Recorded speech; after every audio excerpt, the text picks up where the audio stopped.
So right now, the young people who saved this country are not yet converted, not because there's no money, not because MOH has not given the direction, and the president himself gave the direction. Governor said, no, you give us the money, we'll decide who we want to employ, because we want to do other shenanigans around it. That is the kind of nonsense that is going on, and that's why we are stuck with it. And also perhaps, Daktari, it might be nonsensical for the governors to claim that, but also they could be landing on the constitutional right that the health is devolved. So I think also the national government should not have the luxury of picking and choosing when to implement devolution.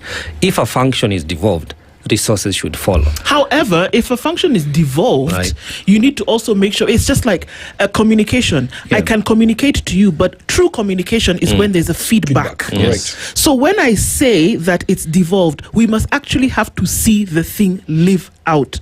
But in this case, I believe that people are riding on this devolution thing for their own shenanigans. If we actually see that form follows function and that money actually follows this function, then we would actually see healthcare being a thing where it is operationalized around the country. People wouldn't be dying from things like malaria. People wouldn't be dying from things like there is no ambulance, there's no IC. I mean, for God's sake, 20 billion shillings has been given to a county, there's no ICU. That's the basic thing that we're talking about here. So maybe my final question would be...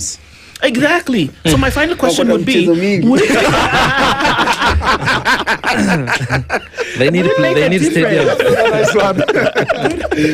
it make a difference if perhaps the law on devolution should not change?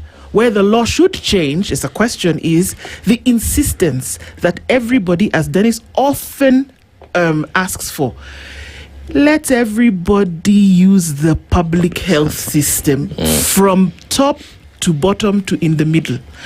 You will ensure that then it functions. Does that make sense?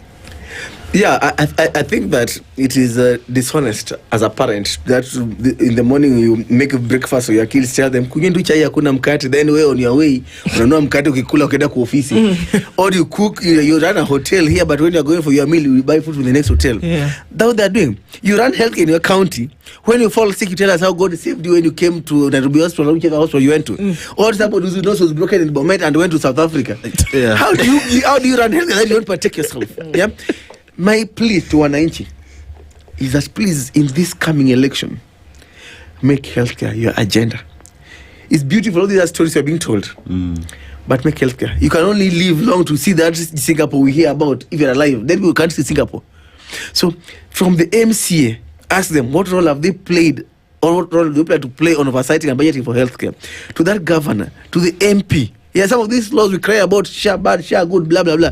These are laws that can be changed in parliament. Yes. Which MP, even those ones in Chilinda, Wananchi, Linda, Kenya, what have they done in changing that law? They can just be talking on TV and on podi and don't bring it to the ground. To Linda Afia. Yes, to the governors, to the president. For me, I say that if I were to bring the president one thing, I'll tell him, and anybody was vying, and we'll look for them as a union, you have to tell us that, are you promising us not to take away the evolution of healthcare, but to give the Wananchi a chance in a referendum to choose for themselves whether they want to continue dying like now or they want to live long enough. And that's where we ended this morning. It has to be an agenda that if you are